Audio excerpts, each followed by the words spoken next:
Assalamualaikum warahmatullahi wabarakatuh. Halo semuanya, perkenalkan nama saya Susiliawati, mahasiswi Pendidikan Fisika Universitas Sultan Ageng Tirtayasa Angkatan 2019. Pada video kali ini, saya akan membahas mengenai listrik statis atau elektrostatika. Yuk, langsung aja. Yang akan kita bahas pada pembelajaran kali ini yaitu ada listrik statis dan muatan listrik, hukum Coulomb, medan listrik, dan hukum Gauss, serta penerapannya dalam kehidupan sehari-hari. Tujuan dan indikator pembelajaran. Tujuan pembelajaran kali ini yaitu siswa diharapkan mampu menganalisis konsep muatan listrik, hukum Coulomb, kuat medan listrik, hukum Gauss, serta penerapan listrik statis dalam kehidupan sehari-hari. Sedangkan indikator pada pembelajaran kali ini yaitu yang pertama, mengidentifikasi listrik statis dan muatan listrik, memahami hukum Coulomb, mengidentifikasi medan listrik, memahami plug listrik dan hukum Gauss, mengidentifikasi penerapan listrik statis dalam kehidupan sehari-hari. Nah, sebelum kita membahas materi, saya akan bertanya terlebih dahulu. Siapa ya di sini yang belum pernah melihat petir? Ya, tentunya kita semua pernah dong melihat petir. Tapi, mengapa sih petir itu dapat terjadi? Dan bagaimana proses terjadinya petir itu? Ada yang tahu kira-kira? Nah, ngomong-ngomong soal petir tadi, ada lagi nih peristiwa yang mungkin pernah kita alami. Ya, siapa di sini yang pernah menyalakan atau mematikan televisi, kemudian menempelkan tangannya ke televisi tersebut? Nah, pada saat itu, apa sih yang kita rasakan? Nah, pada saat kita menempelkan telapak tangan ke layar televisi yang baru saja dinyalakan atau dimatikan, kita akan merasa seperti ada sengatan listrik. Nah, kira-kira itu kenapa ya? Oke, untuk tahu jawabannya, mari kita simak materi pada pembelajaran kali ini.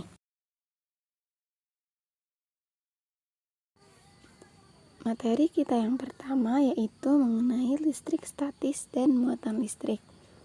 Listrik statis merupakan suatu kumpulan muatan listrik dalam jumlah tertentu yang tidak mengalir atau tetap. Bisa disebut juga dengan statis. Nah, listrik statis ini timbul karena benda-benda yang beraliran listrik saling berpautan tanpa adanya sumber daya listrik. Dengan kata lain, benda tersebut dapat menghasilkan proton dan elektron tanpa menggunakan pembangkit listrik. Selanjutnya itu ada muatan listrik. Sebelum kita ke definisi muatan listrik, terlebih dahulu kita memahami apa itu atom. Nah, atom merupakan suatu dasar materi yang terdiri atas inti atom yang dikelilingi oleh elektron. Partikel-partikel penyusun atom itu terdiri dari elektron yang bermuatan negatif, proton yang muatannya positif, dan neutron yang muatannya netral atau tidak bermuatan. Nah, inti atom ini sendiri terdiri dari proton dan neutron, sementara elektron bergerak mengelilingi inti atom dalam lintasan tertentu yang berada pada kulit atom. Nah, listrik statis ini terjadi karena adanya perpindahan elektron. Benda menjadi bermuatan karena elektronnya dipindahkan dari benda satu ke benda yang lain. Nah, listrik statis yang memuat muatan positif dan negatif memenuhi sifat-sifat dari muatan listrik. Nah, suatu atom ini dikatakan netral apabila jumlah proton di inti sama dengan jumlah elektron di kulit. Dikatakan bermuatan positif apabila jumlah proton di inti lebih banyak daripada jumlah elektron di kulit. Dan dikatakan bermuatan negatif jika jumlah proton di inti lebih sedikit daripada jumlah elektron di kulit. Nah, dari sifat-sifat muatan tersebut dapat memungkinkan terjadinya suatu interaksi. Interaksi tersebut bisa jadi tarik-menarik atau tolak-menolak. Tarik-menarik apabila muatannya tidak sejenis, dan tolak-menolak apabila muatannya sejenis. Selanjutnya yaitu cara membuat benda bermuatan listrik. Nah, terdapat 3 cara untuk memberi muatan listrik pada listrik statis. Yang pertama yaitu penggosokan, yang kedua yaitu konduksi, dan yang ketiga yaitu induksi. Yang pertama yaitu penggosokan. Nah, penggosokan ini dilakukan dengan cara menggosokkan kedua benda dari benda satu ke benda yang lain. Nah, misalkan terdapat mistar plastik dan kain wol. Nah, mistar plastik ini digosokkan dengan kain wol sehingga elektron dari kain wol itu akan berpindah ke mistar plastik. Nah, yang menyebabkan mistar plastik ini akan memiliki muatan atau bermuatan negatif dan kain wol bermuatan positif karena elektronnya tadi berpindah dari kain wol ke mistar plastik. Berikut ini merupakan benda-benda yang memiliki muatan listrik dengan cara digosok dengan benda lain. Cara yang kedua yaitu dengan konduksi. Konduksi di sini merupakan cara yaitu dengan mendekatkan benda yang bermuatan listrik ke benda yang tidak bermuatan listrik. Nah, dengan begitu, benda yang tadinya tidak memiliki muatan listrik akan memiliki muatan listrik. Cara yang ketiga yaitu dengan induksi. Induksi merupakan cara untuk memisahkan muatan listrik di dalam suatu pengantar. Nah, caranya itu dengan mendekatkan benda yang bermuatan listrik ke pengantar yang dinamakan dengan elektroskop.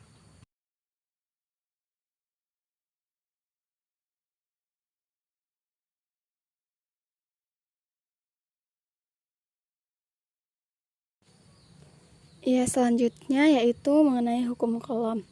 Hukum Coulomb ditemukan pertama kali oleh ahli fisika Prancis yang bernama Charles Augustin de Coulomb. Coulomb melakukan penelitian mengenai gaya yang ditimbulkan akibat dua benda yang diberi muatan listrik dan dipisahkan oleh jarak tertentu.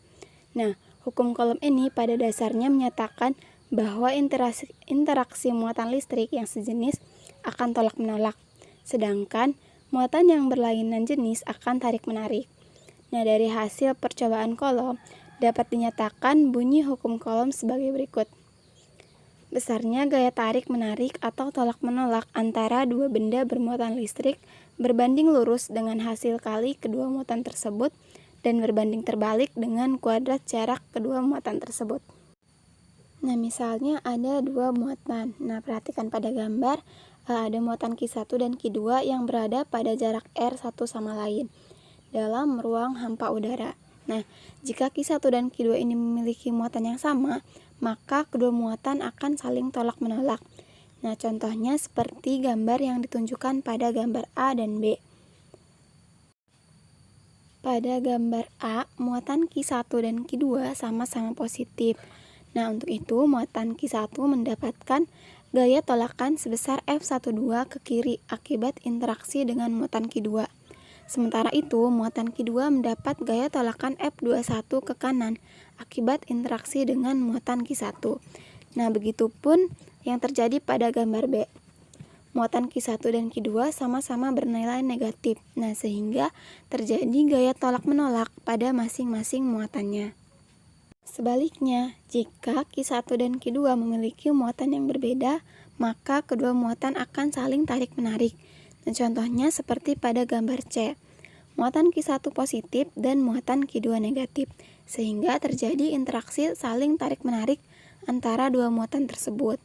Nah, muatan Q1 ditarik oleh muatan Q2 dengan gaya F12 ke kanan, sedangkan muatan Q2 ditarik oleh muatan Q1 dengan gaya F21 ke kiri. Menurut hukum Coulomb, gaya yang dihasilkan oleh interaksi dua muatan tersebut akan bernilai sama, yaitu F12 sama dengan F21. Nah, besarnya gaya Coulomb antara dua muatan listrik tersebut dapat ditentukan dengan menggunakan persamaan F sama dengan K Q1 dikali Q2 dibagi R kuadrat, di mana F merupakan gaya Coulomb satuannya Newton, K merupakan konstanta Coulomb yang besarnya 9 kali 10 pangkat 9 Newton meter kuadrat per Coulomb kuadrat. Q1 merupakan besar muatan Q1, Q2 merupakan besar muatan 2, dan R merupakan jarak antara muatan. Berikutnya yaitu ada resultan gaya Coulomb. Nah, gaya Coulomb sendiri merupakan besaran vektor sehingga harus memperhatikan nilai dan juga arah vektor semua partikel bermuatan. Nah, resultan gaya Coulomb ini ada dalam muatan segaris, muatan membentuk sudut siku-siku dan muatan membentuk sudut bukan siku-siku.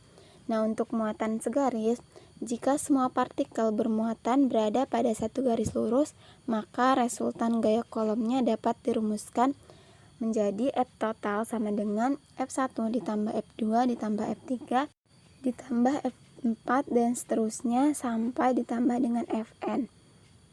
Yang kedua yaitu ada muatan membentuk sudut siku-siku. Nah, apabila semua partikelnya itu yang bermuatan membentuk sudut siku-siku terhadap salah satu partikel bermuatan, maka resultan gaya kolomnya dapat dirumuskan menjadi F total sama dengan akar F12 kuadrat ditambah F13 kuadrat. Yang ketiga itu ada muatan membentuk sudut bukan siku-siku. Nah, apabila semua partikelnya bermuatan membentuk sudut bukan siku-siku, maka resultan gaya kolomnya dapat dirumuskan menjadi F total sama dengan akar F12 kuadrat ditambah F13 kuadrat ditambah 2 F12 F13 cos theta.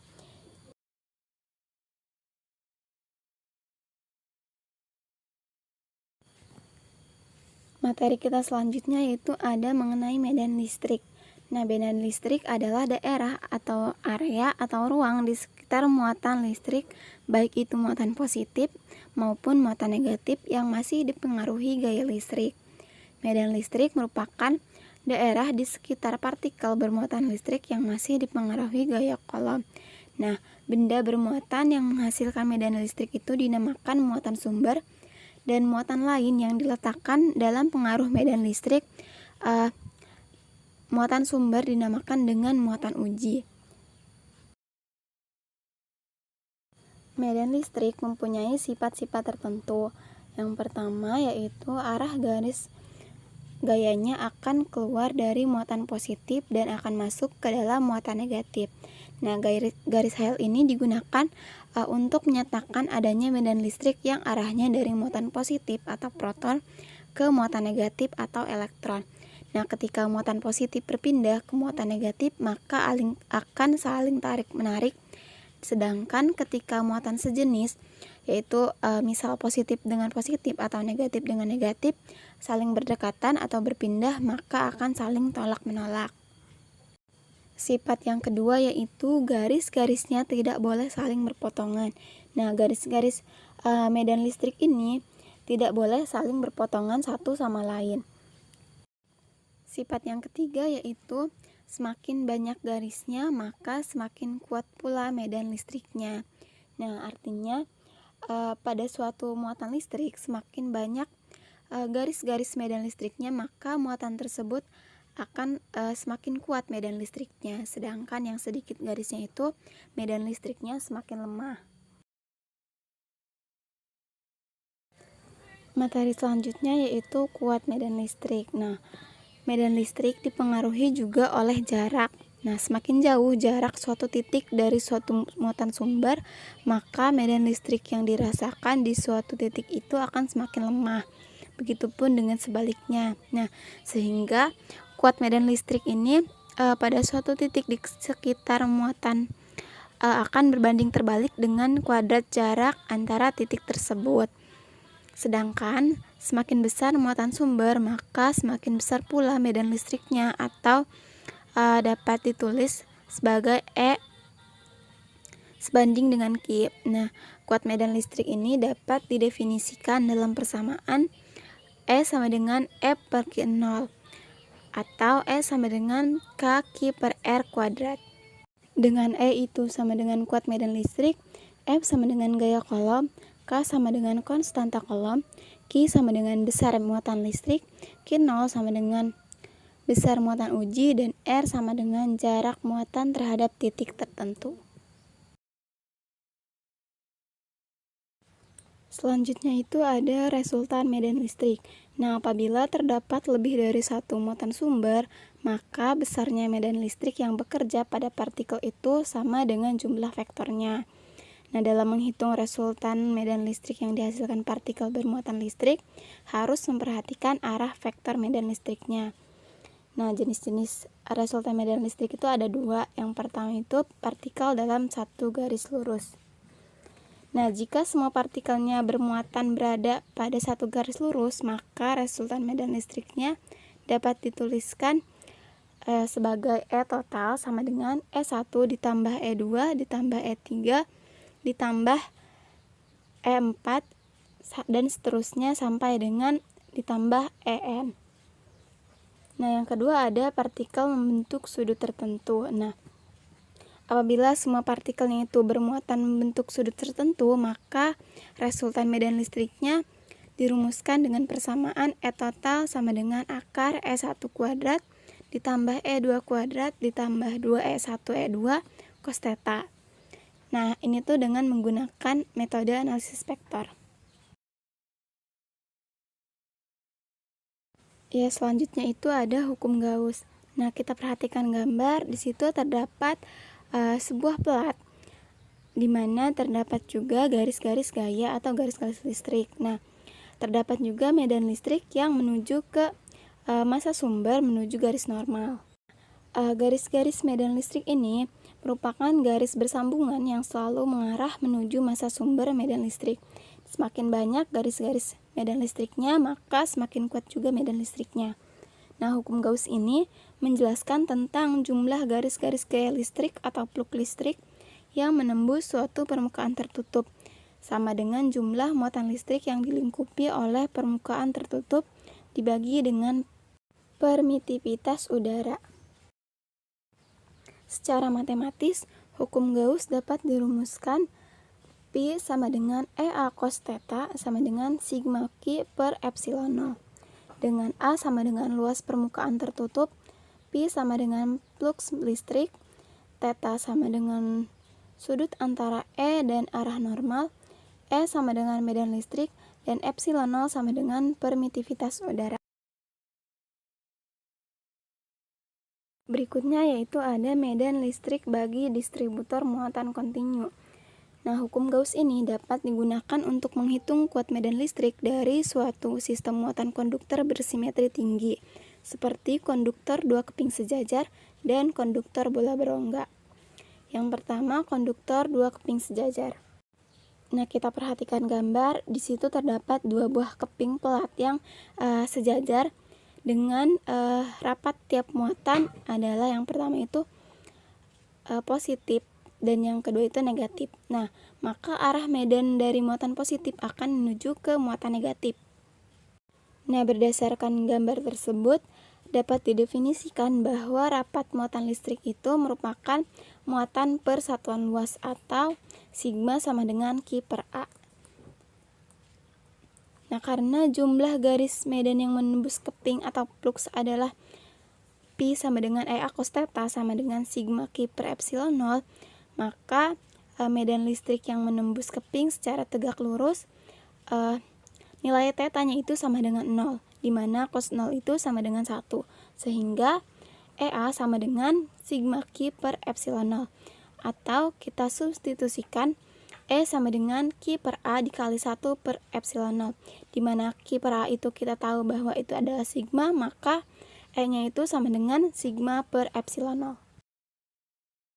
Yang kedua itu ada konduktor bola berongga. Nah, kita perhatikan pada gambar. Di situ terdapat sebuah bola berongga, di mana bola konduktor ini tuh yang dilambangkan dengan warna biru tanpa garis putus-putus. Nah, dengan jari-jari yang dilambangkan dengan R besar. Nah, kemudian terdapat permukaan Gauss, di mana permukaan Gauss ini kita buat lebih besar daripada si bolanya tersebut. Nah, dengan jari-jari R kecil. Bila bola berongga tersebut diberi muatan, maka muatannya akan tersebar merata di permukaan bola. Nah, karena di dalam bola tidak ada muatan atau Q sama dengan 0, maka kuat medan listrik di dalam bola itu sama dengan EA sama dengan sigma Q per epsilon 0 atau E sama dengan Q per A epsilon 0. Nah, untuk kuat medan listrik di permukaan bola konduktor dengan jari-jari R kecil sama dengan R besar, kuat medan listriknya E sama dengan K Q per R kuadrat. R-nya di sini R besar. Nah, untuk kuat medan listrik di luar bola konduktor dengan jari-jari R kecilnya itu lebih besar daripada R besar, maka kuat medan listriknya atau E sama dengan Q per R kuadrat. R-nya di sini R kecil. Dengan Q sama dengan muatan listrik pada permukaan bola, E sama dengan medan listrik, R sama dengan jari-jari bola konduktor, R besar, R kecil sama dengan jarak muatan titik dari pusat bola.